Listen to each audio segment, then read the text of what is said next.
ये 3 letter English में आपने पढ़े हैं। सी पढ़ा है। ये सी उर्दू के किस हर्फ की आवाज देता है? किसकी? सीन, और बस। ये पी किसकी आवाज देता है? और ये टी किसकी आवाज है? शाबाश। ये इंग्लिश में कभी भी ना तो सी काफ की आवाज देता है, ये हम पाकिस्तानी ऐसे धक्का लगाते हैं, और ना टी पे की आवाज देता है, और ना टी टे की आवाज देता है।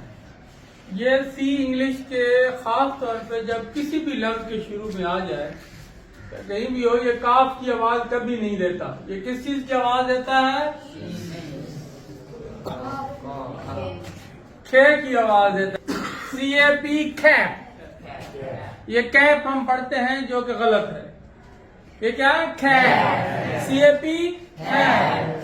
CAT cap. COAT खोट। CATCH catch. ये क्या हो गया? कैप, कैप, खोट, कैच। ये कोई मुश्किल काम है? सारी जिंदगी हम गलत पढ़ते रहते हैं। ये क्या आवाज देता है? खे की आवाज। और ये पी फे की आवाज देता है। हैन, pencil, parrot, peanut, pouch, pen, pencil, police. क्या? पुलिस। Pencil, pen. ये थोड़ा सा चेंज करना है तो आपकी इंग्लिश ठीक हो जाएगी। ये टी हमेशा ठे की आवाज देता है, पिस्टल की ठा ठा साउंड देता है। क्या ये कभी भी कोई अंग्रेज इसको टी नहीं बोलता? ये क्या नाम है? टी। अच्छी, a cup of tea, a cup of tea। और ये to, touch, 10, it is a 10 rupee note, it is a 10 rupee note। अब आप कमेंट्री सुनते होंगे, कभी भी उन्होंने ये नहीं कहा होगा it is a good catch. नहीं, it is a good catch, it is a good catch. और फिर हम कहते हैं ये तो मुंह टेढ़ा करना पड़ता है। भाई अगर सी कैप पढ़ने से मुंह टेढ़ा करना पड़ता है तो खोखा कहने से भी फिर मुंह टेढ़ा होता है, बल्कि वो ज्यादा टेढ़ा होता है। वहां भी तो खेप पढ़ते हैं ना। खोखा, खोता, खोज हम पढ़ते हैं ना, तो यहाँ भी वही खे पढ़नी। Cat, cat, cat, can I help you. ये ऐसी गलती है जो हम इज्तिमाई तौर पे बाजमात करते हैं। ये और बहुत आसान है इसकी दुरुस्ती करना, ये कोई बड़ी साइंस भी नहीं है। इस तरह ये है, ये हम अगर यहाँ फन कहने से मुंह टेढ़ा होता है तो फुफा कहने से तो ज्यादा मुंह टेढ़ा होता है। फुफा आप नहीं कहते उर्दू में?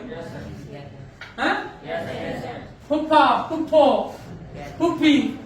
वहां अगर टेढ़ा नहीं होता तो भाई फैन कहने से और पेंसिल कहने से और पुलिस कहने से भी टेढ़ा नहीं होता। और फिर ये इस तरह टी, ठाठा, पिस्टल की जो साउंड होती है, a cup of tea। हम कहते हैं ना ठाठ बाट, वहां अगर थे कहते हैं उर्दू में मुंह टेढ़ा नहीं होता, तो यहां फिर मुंह कैसे टेढ़ा होता है? एक्चुअली कहते हैं ना नाच न जाने आंगन टेढ़ा। हमें चीजें आती नहीं होती, गलत पढ़ रहे होते हैं, पढ़ा रहे होते हैं, लेकिन हम फिर उस पर बजाय इस्लाह करने के तनकीद करते हैं। तो ये बेटा आप जब भी पढ़नी है ना इंग्लिश, जहां भी पढ़नी है, ठीक है, इसको इन साउंड के साथ। ये उर्दू स्पीकर के लिए बहुत आसान है बात समझना। मैंने आपको उर्दू के अल्फाबेट बता दिए जिनका आपको पता है कि उनकी क्या आवाज है। खा,